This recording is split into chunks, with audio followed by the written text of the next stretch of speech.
Perception की हम लोगों ने अभी तक बात किया, उसके बाद उससे पहले हम लोगों ने अटेंशन की बात किया, but it is not necessary that we always get right information, we always interpret the right information, we always interpret messages as it is. कभी कभी हम लोग गलतियां भी कर देते हैं, हम इंफॉर्मेशन को गलत परसीव कर लेते हैं, तो उसकी वजह से इल्यूजन क्रिएट होता है। ठीक है, इल्यूजन क्रिएट होता है। ये मिस इंटरप्रिटेशन को आप याद रखिएगा, क्योंकि इसमें कॉन्सेप्चुअल क्वेश्चंस पूछे जा सकते हैं और पूछती भी है यूजीसी में ऐसे क्वेश्चंस आए भी हैं कि हमारा जो इल्यूजन क्रिएट होता है वो किसकी वजह से, तो उसमें फेलियर इन रिकॉग्निशन और miss interpretation of the information, इस तरह से आ सकता है क्वेश्चन। तो जब हम इंफॉर्मेशन को मिस इंटरप्रेट करते हैं तो वो इल्यूजन क्रिएट करता है, और इल्यूजन जो होता है वो पर्सनल भी हो सकता है, यूनिवर्सल भी हो सकता है। पर्सनल जो इल्यूजन होता है वो इंडिविजुअल टू इंडिविजुअल वेरी करता है। जैसे कि जरूरी नहीं कि जो इल्यूजन मुझे परसीव हो रहा हो वो आपको भी हो रहा हो। मान लीजिए एक डार्क रूम में आपने रोप देखा, रस्सी देखी, तो maybe some people may perceive that rope as a snake, लेकिन जरूरी नहीं कि सब लोगों को वो रस्सी स्नेक की तरह ही दिखे। तो ये पर्सन टू पर्सन वेरी कर सकता है। बट अगर आप मान लीजिए पर्सपेक्टिव है, टू लाइंस जो पैरेलल लाइंस मिलती हुई दिखती हैं, तो ये जो लीनियर पर्सपेक्टिव है, इस तरह से जो दिखती हैं, जो उसमें जो है ये जो इल्यूजन है वो यूनिवर्सल है। ये मेरे लिए भी सेम रहेगा, आपके लिए भी सेम रहेगा, क्योंकि ये यूनिवर्सल है, इसीलिए इसको प्रिमिटिव ऑर्गेनाइजेशंस भी कहा जाता है, इस तरह के इल्यूजन्स को जो यूनिवर्सल होता है। अब हम लोग कुछ इल्यूजन की बात कर लेते हैं। मूलर-लायर इल्यूजन, आपने बहुत नाम सुना होगा इसका, और इसमें एग्जाम्स में भी क्वेश्चंस भी आए हैं, हम लोगों ने एमसीक्यू सॉल्व भी किए हैं पिछली क्लासेस में इससे रिलेटेड। तो मूलर-लायर इल्यूजन एक्चुअली में क्या होता है, there are 3 lines in it, और ये तीनों लाइंस जो होती हैं वो इक्वल होती हैं, बराबर होती हैं ये lines. But what we see is कि ये जो मिडिल वाली लाइन है वो बड़ी दिख रही है।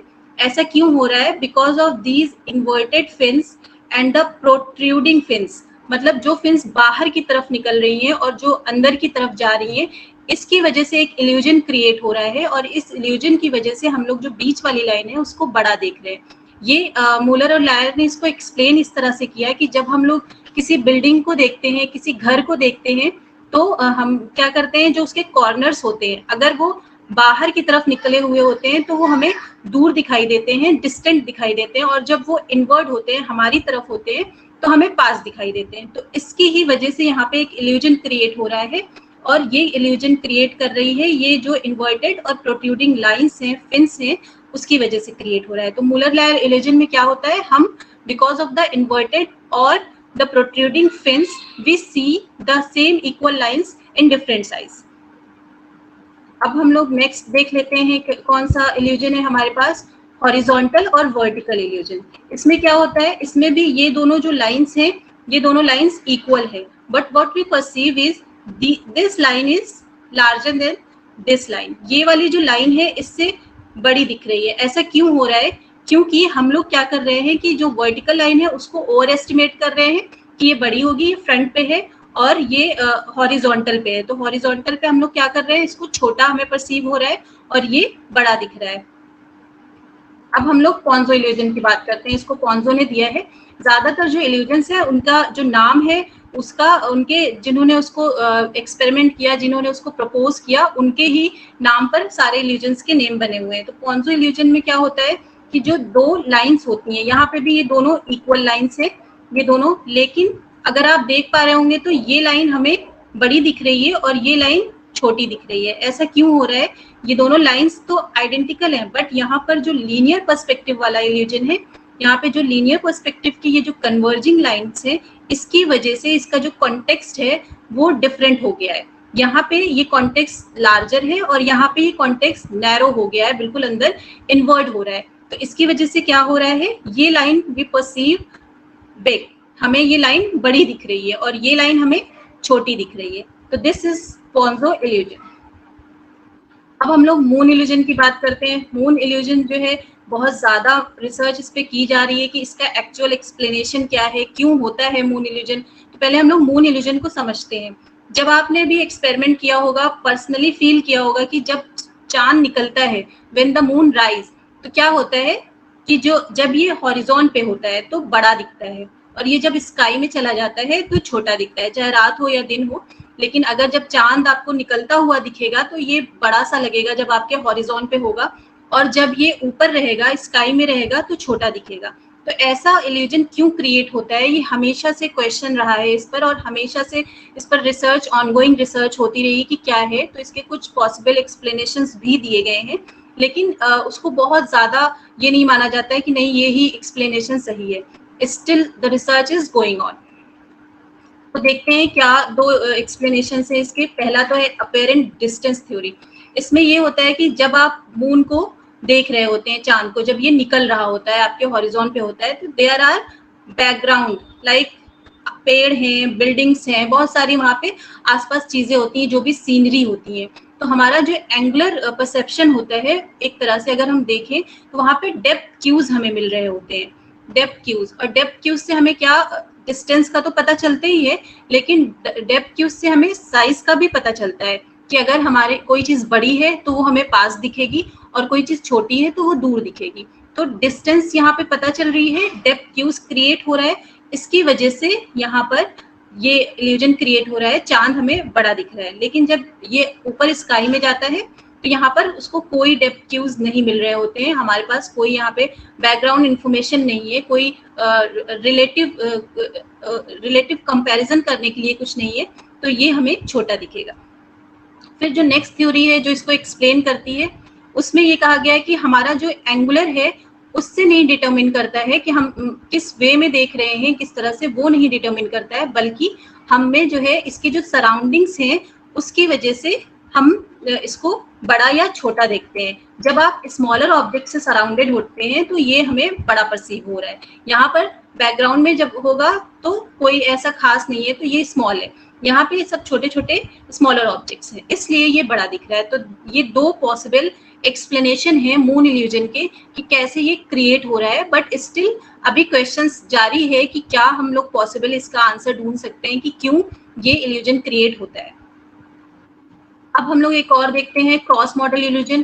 क्रॉस मॉडल इल्यूजन में क्या होता है कि जब हमें बहुत सारी इंफॉर्मेशंस मिलती हैं, when we get many informations, this may be from sight और हियरिंग, मतलब एक साथ we are getting many informations, ठीक है। तो जब बहुत सारी इंफॉर्मेशन मिलेगी तो हम प्रोसेस नहीं कर पाएंगे उसको, तो हमें कॉन्फ्लिक्टिंग होता है, मतलब इंफॉर्मेशन इतना ज्यादा मिल रही है कि कॉन्फ्लिक्ट क्रिएट हो रहा है, प्रोसेसिंग नहीं हो पा रही है। तो इसी को बोलते हैं क्रॉस मॉडल इल्यूजन। अभी इससे रिलेटेड क्वेश्चंस हम लोग डिस्कस करेंगे तो भी आपको क्लियर हो जाएगा कि क्या है। फिर हम लोग एबिंगॉस इल्यूजन की बात करते हैं। इसमें एबिंगॉस इल्यूजन में ये होता है कि जो हमारी सराउंडिंग्स हैं, जैसे ये दो सर्कल हैं, वो दोनों इक्वल साइज में है, दोनों का साइज इक्वल है, but if you perceive both the circle, what will you see that this is smaller than this one, but actually these two circles are same in size. ऐसा क्यों हो रहा है? क्योंकि ये वाला जो सर्कल है, it is surrounded by large circles and this one is surrounded by small circles. तो इसकी वजह से ये जो सर्कल्स की सराउंडिंग्स हैं जो बड़े कॉन्टेक्स्ट में हो रही है, अगर आप किसी मान लीजिए कि कोई स्टिमुलाई है, वो बहुत ज्यादा अपने अगेंस्ट साइज में सराउंडेड है, तो ऑटोमेटिकली वो हमें स्मॉल परसीव होगा, और अगर वो छोटे छोटे उसमें दिख रहा है तो वो हमें बड़ा दिखाई देगा। तो ये है आपका एबिंगॉस इल्यूजन। अभी तक हम लोगों ने जो इल्यूजन की बात किया वो स्टिल था, लेकिन कुछ इल्यूजन्स ऐसे भी होते हैं जिसमें मूवमेंट होता है, ठीक है। मूवमेंट में हम लोग 5 फिनोमेना की बात कर चुके हैं कि 5 फिनोमेना एक्चुअल में क्या होता है। देयर आर स्टिल पिक्चर्स, और उन पिक्चर्स में लाइट थ्रू की जाती है, because of those lights that pictures are perceived as moving object, ठीक है। अगर आप इसका जो बेस्ट एग्जाम्पल देखेंगे वो क्या होगा, वो होगा जब आप सिनेमा में जाते हैं तो वहां पर कोई मूविंग ऑब्जेक्ट नहीं होता है, वहां पर लाइट्स जो है थ्रो की जाती है बहुत ही कम टाइम के इंटरवल पर, और उसकी वजह से उस पिक्चर्स में मूवमेंट क्रिएट होता है और हमें लगता है कि वहां पर मूवी चल रही है। एक्चुअल में वहां पे 5 फिनोमेना काम करता है। तो ये बेस्ट एग्जांपल है उसका, और हम लोगों को ये पता होना चाहिए कि 5 फिनोमेना में क्या होता है कि साइज, शेप, ब्राइटनेस और कंटिन्यूटी लाइट्स की, ये चारों चीजें बहुत इंपॉर्टेंट है 5 फिनोमेना के लिए। इसको भी आप लोग भी याद रखिएगा। इसको वर्दाइमर ने बताया था कि ब्राइटनेस, साइज, स्पेशियल गैप, कितने गैप में है, और कंटिन्यूटी क्या है। लाइट जो आप थ्रो की जा रही है उस पिक्चर्स में, तो उसमें कंटिन्यूटी क्या है, कितना गैप है, तो ये इंपॉर्टेंट होता है, इसके एब्सेंस में आपको 5 फिनोमेना परसीव नहीं होगा, पिक्चर स्टिल दिखेगी, उसमें मूवमेंट नहीं उसमें क्रिएट हो पाएगा। ठीक है, अब हम लोग नेक्स्ट बात करते हैं ऑटोकाइनेटिक की। ऑटोकाइनेटिक में क्या होता है कि when you see an still stationary dot और उसका जो बैकग्राउंड है वो प्लेन है और थोड़ी देर के लिए आप उसको देखते हैं तो वो आपको कैसा लगेगा, जैसे कि वो मूव कर रहा है, वो स्टार्ट हो रहा है, मीन्स कि वो उसमें मूवमेंट आ रहा है। आपने ये प्रैक्टिकली किया भी होगा, गेम भी इस तरह के खेले होंगे कि कोई स्टेशनरी ऑब्जेक्ट है, कोई स्टेशनरी पॉइंट है और उसमें आप जो है देखेंगे थोड़ी देर तक तो उसमें मूवमेंट क्रिएट होगा। तो ऑटोकाइनेटिक मूवमेंट क्या है, उसमें एक्चुअल में लाइट थ्रो करके इस तरह से नहीं क्रिएट किया जाता है, लेकिन उसमें अपने आप हमारी आईज से वो होता है। तो ऑटोकाइनेटिक मूवमेंट भी एक तरह का मूवमेंट इल्यूजन है। अब हम लोग कुछ क्वेश्चंस डिस्कस कर लेते हैं इसमें। आज का टॉपिक और अभी तक हम लोगों ने जो परसेप्शन पढ़ा है उससे सारे क्वेश्चंस इसमें इंक्लूड किए गए हैं। यूजीसी में परसेप्शन से रिलेटेड बहुत क्वेश्चंस पूछे गए हैं, बहुत इंपॉर्टेंट है, हमेशा ही पूछा जाता है इसमें और बहुत घुमा कर भी पूछा जाता है, सीधे सीधे भी पूछा जाता है, कॉन्सेप्चुअल भी, assertion, reasoning, match the following, हर तरह के क्वेश्चंस परसेप्शन से पूछे जाते हैं। तो पहला हम लोग देखते हैं, अटेंशन आपने पढ़ लिया है। अटेंशन क्या होता है, when you have many information in the environment and you have to pay attention, you pay attention और ध्यान देते हैं, देखते हैं कि कुछ है, कोई इंफॉर्मेशन है, तो अटेंशन का क्या हो जाएगा, इज देयर समथिंग। फिर लोकलाइजेशन, रिकॉग्निशन, अब्स्ट्रैक्ट। रिकॉग्निशन क्या होता है, आप कोई चीज क्या है, व्हाट इज दैट थिंग, आप उसको पहचानने की कोशिश करते हैं। फिर अब्स्ट्रैक्ट क्या है, उसके कैसे कैरेक्टराइज करेंगे, ठीक है। और लोकलाइजेशन क्या है, वेयर। लोकलाइजेशन का इससे पता ही चल रहा है कि आप उसकी लोकेलिटी पता कर रहे हैं, उसकी जगह पता कर रहे हैं, तो यहाँ पे वेयर आ जाएगा। तो आंसर क्या हो जाएगा इसमें, देखिए क्यू में इसमें सब में 1 दिया हुआ है, क्योंकि ये कोई भी इससे हिंट ले सकता है कि क्यू लोकलाइजेशन पूछ रहे हैं तो वेयर हो जाएगा, ठीक है। अटेंशन का हो जाएगा इज देयर समथिंग, आर का 2 दिया है इन्होंने। ये एक तरीका भी होता है जब आप मैच द फॉलोइंग करें, तो अगर आपको कोई भी एक आंसर पता हो तो पहले उसको चेक कर लें, फिर दूसरा ऑप्शन जो उससे नियर हो उसको चेक करें, इससे आपको आइडिया भी लग जाएगा और आप अगर कोई एक नहीं भी ऑप्शन पता होगा तब भी आप वो क्वेश्चन को सॉल्व कर लेंगे। फिर रिकॉग्निशन क्या है, व्हाट इज दैट थिंग, तो ये 4 वाला आ गया। और 3 जो है रिकॉग्निशन, पी का वेट, पी का हो जाएगा इज देयर समथिंग,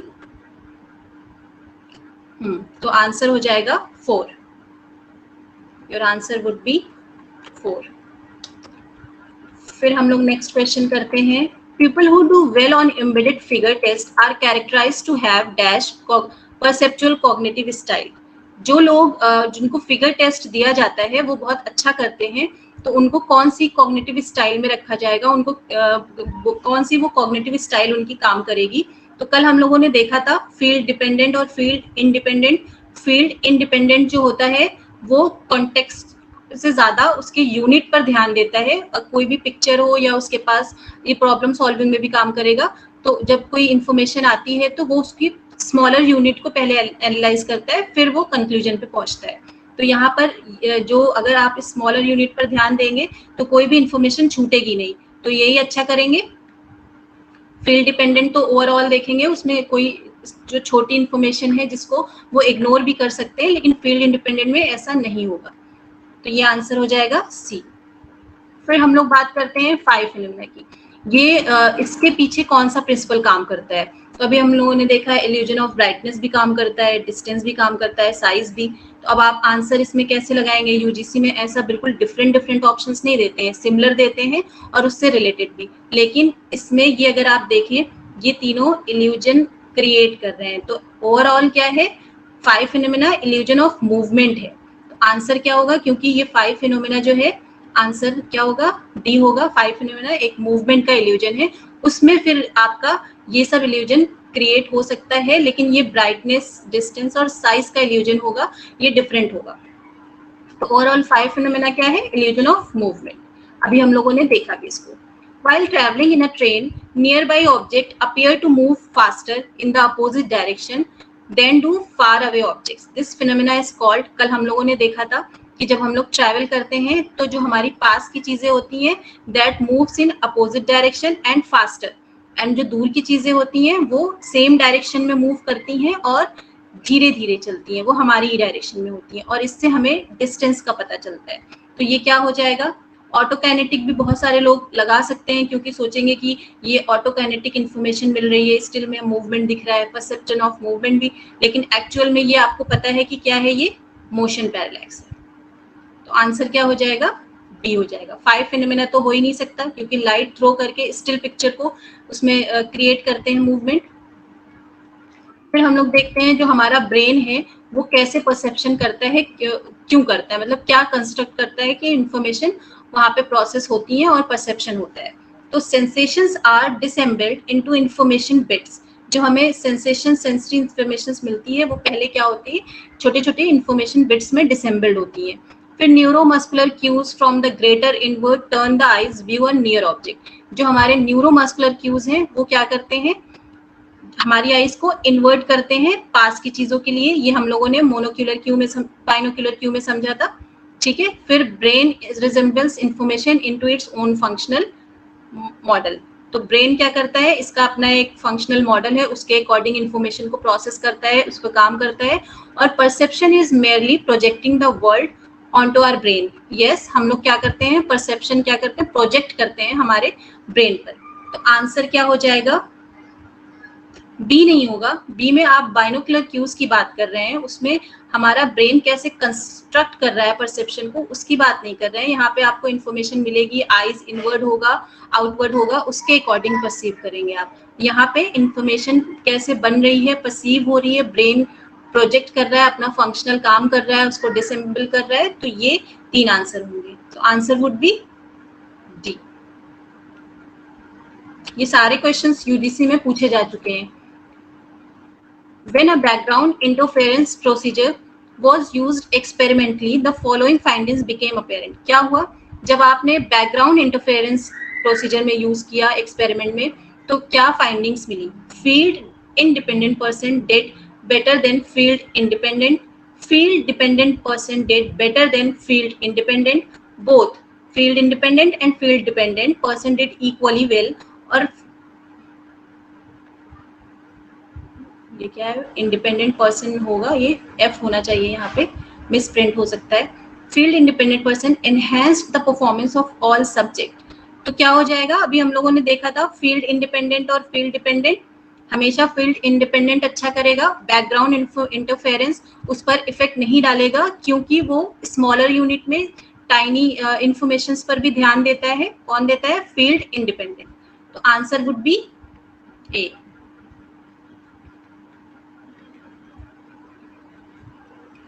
हम लोग कुछ असर्शन वाले क्वेश्चंस देख सकते हैं।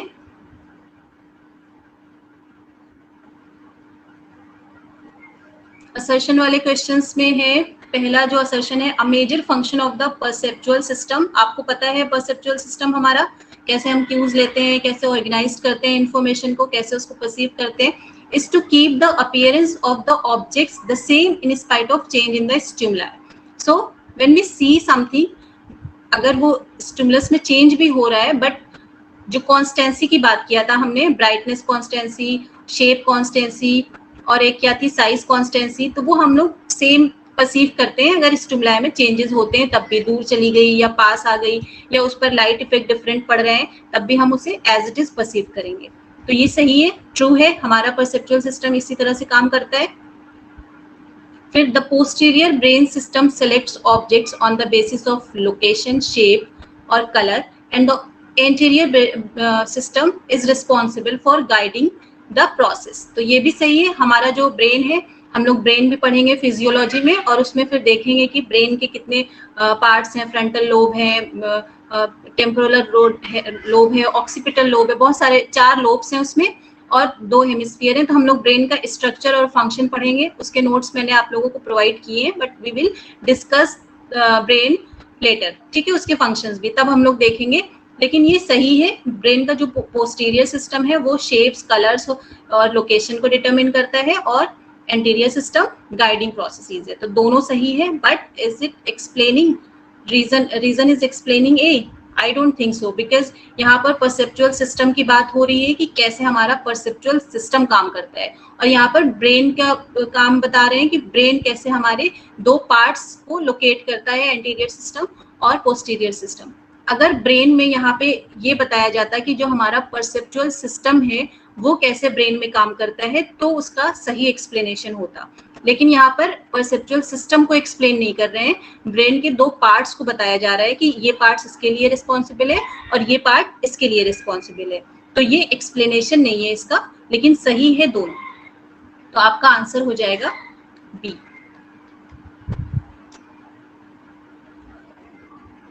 अब हम लोग देखते हैं, detecting movement in spite of camouflage is easier for people who are. अगर मान लीजिए कैमोफ्लेज क्या होता है, कैमोफ्लेज ज्यादातर सोल्जर्स लोग यूज करते हैं इसको, एक तरह का छुपाने का तरीका होता है कि आप इस तरह का ड्रेस पहने या अपने आप को हाइड करें, आपका जैसा बैकग्राउंड है। तो सोल्जर्स इस तरह से करके अपने आप को छुपाते हैं जहाँ पे उनकी ड्यूटी रहती है। और अगर आप गिरगिट को जानते होंगे कि गिरगिट जो होता है जिस बैकग्राउंड में होता है अपना कलर चेंज कर लेता है।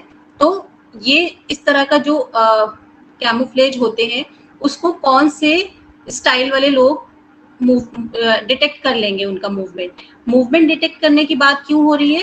Because the background and the figure are same. Camouflage is the figure in same in like the background, ठीक है। बैकग्राउंड की तरह ही कैमोफ्लेज जो है, कैमोफ्लेज का मतलब ही ये है कि बैकग्राउंड के जैसा ही वो अपने आप को डिस्गाइज करे। तो हम उसका मूवमेंट कैसे डिटेक्ट कर पाएंगे? तो कौन सा कर पाएगा? फील्ड डिपेंडेंट किस पे होता है? तो फील्ड डिपेंडेंट तो दोनों है, उसमें टाइनी इंफॉर्मेशन को वो नहीं देख पाएगा। फील्ड इंडिपेंडेंट क्या करेगा? वो बैकग्राउंड और फिगर दोनों सेम है, but still he will perceive the tiny information. वो देखेगा तो वही उसको मूवमेंट को डिटेक्ट कर पाएगा। तो आंसर क्या हो जाएगा? बी। देखिए आप लोग कितने फील्ड डिपेंडेंट और इंडिपेंडेंट से कितने क्वेश्चंस आए हुए हैं। तो कोई भी टॉपिक ऐसा नहीं है जिसको छोड़ा जा सके। सबसे सारे परसेप्शन के सारे टॉपिक से क्वेश्चंस पूछे जा चुके हैं, चाहे वो कल्चरल एक्सपीरियंसेस वाला हो, उसके भी बहुत सारे क्वेश्चंस हैं, हम लोग देखेंगे। अब देखते हैं next, among the laws of perceptual grouping the law of simplicity is a tendency to. कल हम लोगों ने बात किया था इसकी, लॉ ऑफ सिंप्लिसिटी टेंडेंसी है किस चीज की? Perceive simple pattern in terms of complex shape. हम लोग जो देखते हैं उसको जो है बहुत सिंपल पैटर्न में देखते हैं कॉम्प्लेक्स शेप को। तो ये तो नहीं होगा, क्योंकि लॉ ऑफ सिंप्लिसिटी का मतलब है हम लोग बहुत सिंप्लीफाई करके चीजों को देखें। तो perceive complex pattern in terms of simpler shape, फिर perceive simpler shapes only, perceive complex shape only. तो आंसर वुड बी, हम क्या करते हैं, कॉम्प्लेक्स पैटर्न को भी सिंपल करके देखते हैं। आंसर हो जाएगा बी।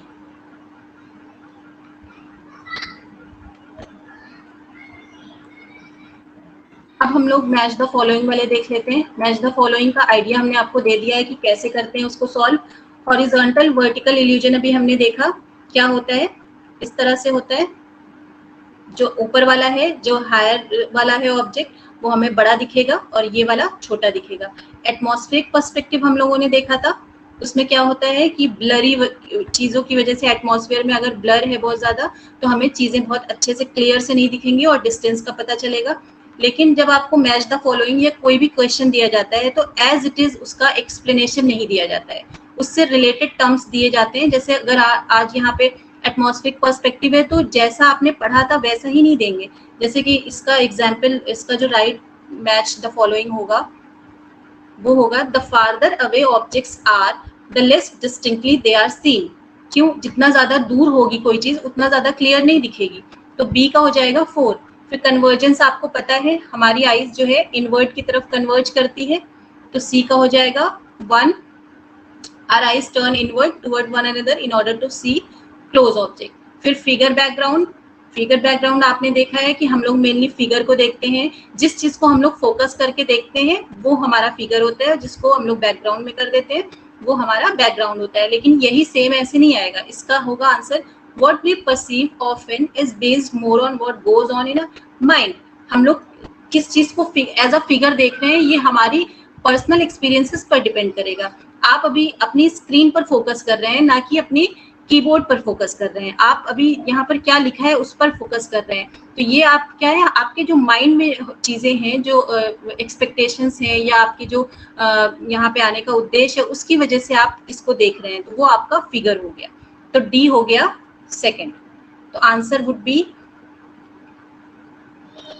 ए का कौन सा था, लेट मी चेक। ए का tendency to perceive objects high in our visual field as more distant, A का 3 था। तो आपका आंसर हो जाएगा सी। एक बार चेक कर लेने दीजिए कि ए का 3 और भी तो कोई नहीं है, नहीं, ठीक है। तो आंसर सी हो जाएगा। अब हम लोग देख लेते हैं गेस्टॉल्ट साइकोलॉजिस्ट मैक्स वर्दाइमर ने अटेम्प्ट किया था चिल्ड्रंस को ट्रेन करने का लॉजिकल और सिस्टमैटिक वे में, कि वो कैसे जो है सेवरल फिगर्स को उन्होंने यूज किया था बच्चों को ट्रेनिंग देने के लिए। किस चीज के लिए? लॉजिकल और सिस्टमैटिक वे में सोचने के लिए। तो उन्होंने कौन कौन से शेप्स को यूज किया था, कौन कौन से फिगर को, उनके फिगर्स में क्या क्या शेप्स थे? स्क्वायर्स एंड रेक्टेंगल्स थे, पैरेललोग्राम थे। पैरेललोग्राम भी स्क्वायर की तरह ही होता है, लेकिन इसमें स्लैंटिंग होता है, थोड़ा चारों लाइंस इक्वल होती हैं, थोड़ा सा ऐसे स्लैंटिंग होता है। हो सकता है पिक्चर यहाँ पे अच्छे से डेमोन्स्ट्रेट नहीं कर पा रही हो, लेकिन ये स्क्वायर की तरह ही होता है। ट्रायंगल्स यूज किया था, सर्कल उन्होंने नहीं यूज किया था अपने एक्सपेरिमेंट में। तो आंसर हो जाएगा ए, बी, सी। अब हम लोग नेक्स्ट क्वेश्चन देखते हैं। मून इल्यूजन अभी हम लोगों ने पढ़ा था कि मून इल्यूजन को कौन सी थ्योरी एक्सप्लेन करती है? Apparent distance theory. यहाँ पे हाइपोथेसिस लिखा है, तो हम लोग इसको बिना उसको मतलब अगर देखना चाहे, एनालाइज करना चाहे तो समझ ले। लेकिन जब मून इल्यूजन की बात कर रहे हैं और हम लोगों ने बताया कि किस किस बेस पे इसका एक्सप्लेनेशन हुआ है, तो apparent distance theory frame of reference भी हो सकता था, लेकिन जब ये नहीं होता तब हम ये करते हैं। एक्सपेक्टेंसी थ्योरी क्यों यहाँ पे क्यों नहीं होनी चाहिए? क्यों नहीं होनी चाहिए? क्योंकि जो इल्यूजन क्रिएट हो रहा है वो हमारे एक्सपेक्टेशंस की वजह से नहीं हो रहा है क्रिएट, वो हमारे डेप्थ क्यूज की वजह से हो रहा है, या हमारी सराउंडिंग्स की वजह से हो रहा है। और लर्निंग हाइपोथेसिस भी यहाँ पर काम नहीं करेगा। तो आंसर सी होगा। तो आप अगर सारे ऑप्शंस को एनालाइज कर लेंगे तो भी आपको राइट आंसर पता चल जाएगा। अब हम लोग दूसरा देखते हैं, मैच द फॉलोइंग। पहले ये सारे टर्म्स आपने पढ़े हुए हैं, देख लेते हैं। Linear perspective, you know linear perspective, two converging lines. Aerial perspective, atmosphere से रिलेटेड होता है ये। एटमॉस्फेरिक पर्सपेक्टिव, ये भी इसमें डिस्टेंट ऑब्जेक्ट दिखता है, और इसमें जो डस्ट पार्टिकल होते हैं वो वाला ये पर्सपेक्टिव है। और रेटिनल डिस्पैरिटी, आपको पता है जब हमारी दो आईज पर रेटिना पर इमेजेस डिफरेंट पड़ती हैं। तो सबसे पहले अगर जैसे आपको मान लीजिए कोई सा भी नहीं पता है, सिर्फ एक पता है लीनियर पर्सपेक्टिव या रेटिनल डिस्पैरिटी, तो आप उसको ऑप्शंस में पहले सर्च कर लीजिए। जैसे retinal disparity, eyes are two eyes observe objects from slightly different position, तो ये तो पक्का है। Parallel lines appear to converge at distance, ये लीनियर पर्सपेक्टिव का हो गया। फिर objects below the horizon near appear near, farther away objects are less distinctly seen, ये भी आप लोगों ने देखा है। एटमॉस्फेरिक पर्सपेक्टिव था सी का 4, इसमें जो दूर की चीजें होती हैं वो क्लियरली नहीं दिखती हैं। और एरियल पर्सपेक्टिव में क्या होता है, जो हॉरिजॉन के बिलो होती हैं चीजें वो हमें पास दिखती हैं। ठीक है, अब हम लोग आंसर चेक कर लेते हैं। लीनियर पर्सपेक्टिव का क्या है? 2 है, तो 2 ये है इसमें, तो आंसर वुड बी 2। उसमें और आप चेक करेंगे तो सारी मैच द फॉलोइंग वही होगी। बी का 3 है, aerial perspective, objective below the horizon. Atmospheric perspective C का 4 है और डी का 1 है। ठीक है, तो आप इस तरह से एनालाइज किया कीजिए ऑप्शन को, उसके बाद ट्राई किया कीजिए आंसर करना, तो आंसर्स आपके हमेशा सही होंगे। उसमें आपके गेस भी सही हो सकते हैं, लेकिन गेस सही होने में आपको 1-2 ऑप्शन तो पता होना चाहिए। फिर असर्शन और रीजनिंग देख लेते हैं। People belong to a particular group have some common perceptual pattern, ये सही है। कल हम लोगों ने देखा था कल्चरल एक्सपीरियंस वाला, अगर आप पर्टिकुलर ग्रुप से बिलोंग करते हैं तो आपका परसेप्चुअल पैटर्न अलग होगा। ठीक है, तो ये ट्रू है। और फिर पर्सनल एक्सपीरियंसेस परसेप्शन को एक्सप्लेन करते हैं, ये भी बात सही है, क्योंकि हमारा जो पर्सनल एक्सपीरियंस है, जैसे हमने A B C वाला देखा था, हमारा जो सेट है वो डिटरमाइन करता है हमारे परसेप्शन को, तो ये भी ट्रू है। लेकिन क्या ये इसको एक्सप्लेन कर रहा है? हाँ, ये इसको एक्सप्लेन कर रहा है। कैसे? क्योंकि if you are coming to from particular culture, then you have some particular experience and it will influence your perception. So यहाँ पे डायरेक्ट एक्सप्लेनेशन दिख रहा है, तो आंसर हो जाएगा ए। अगर आप किसी पर्टिकुलर बैकग्राउंड से आ रहे हैं तो वहां पे आपने कुछ एक्सपीरियंसेस भी लिए होंगे उस बैकग्राउंड के, तो वो बैकग्राउंड आपके परसेप्शन पे इन्फ्लुएंस डालेगा।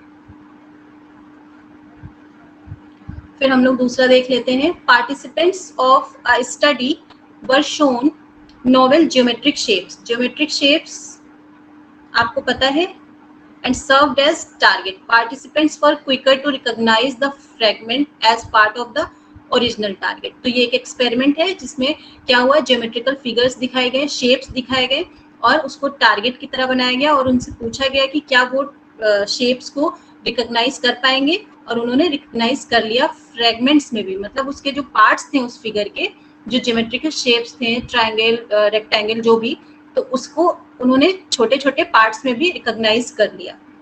फिर रीजन क्या है? We don't know gestalt principle in our everyday perception. Is it true? This one is true, but this one is false. क्यों? क्योंकि हम लोग का gestalt principle day to day life में भी काम करता है। आप जब देखते हैं चीजों को, जो क्यूज होते हैं, पास की चीजें, सॉरी गेस्टाल्ट प्रिंसिपल की हम लोग बात कर रहे हैं, तो हम लोग ग्रुपिंग में चीजें देखते हैं, ऑर्गेनाइज करके एज अ होल देखते हैं। तो ये जो गेस्टाल्ट प्रिंसिपल है, it works in our day to day life, we know it. ठीक है, तो ये फॉल्स है। तो A is true but R is false. Answer would be C.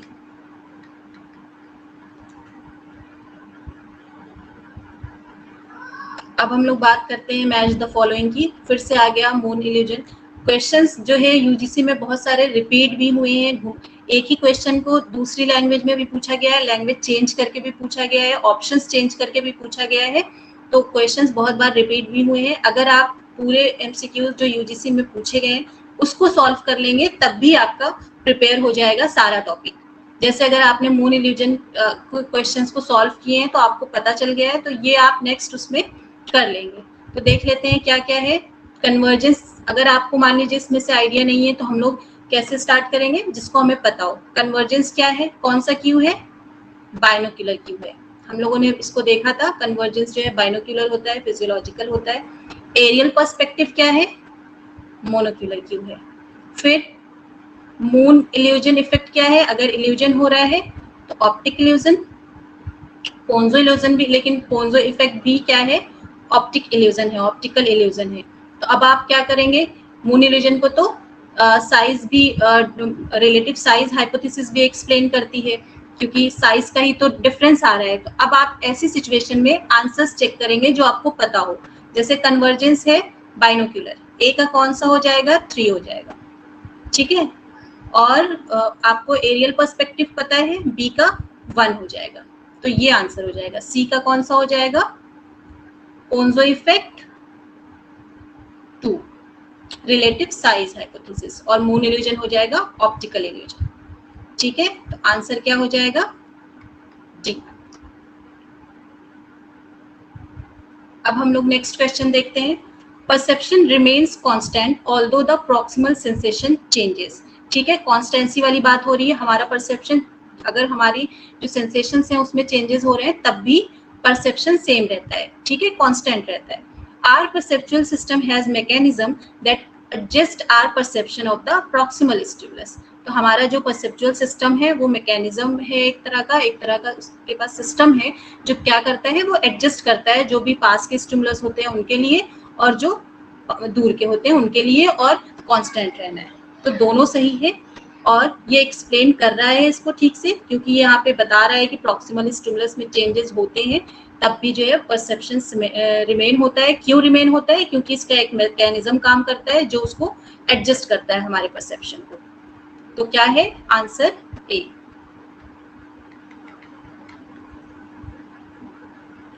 Next question हम लोग देखते हैं। Participants of a study were shown novel geometric shapes. I think this has been repeated. हाँ, ये रिपीट हो गया है तो इसको रहने दीजिए, ये हम लोगों ने डिस्कस कर लिया है। वो शायद कुछ चेक नहीं किया होगा। हाँ, अब हम लोग नेक्स्ट क्वेश्चन देखते हैं।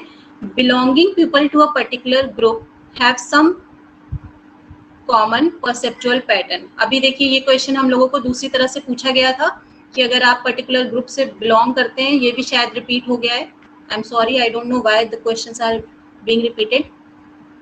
Next question, an observer watches the video in which the speaker slips from the sound gaga while the sound trace provides speech that is normally perceived as baba। ठीक है, एक वीडियो है, एक observer देख रहा है, वहां से क्या गागा और निकल रहा है, लेकिन उसको दूसरा भी साउंड निकल रहा है, बा सॉरी जो गागा का साउंड है उसको वो प्रोवाइड कैसे परसीव कर रहा है, बाबा।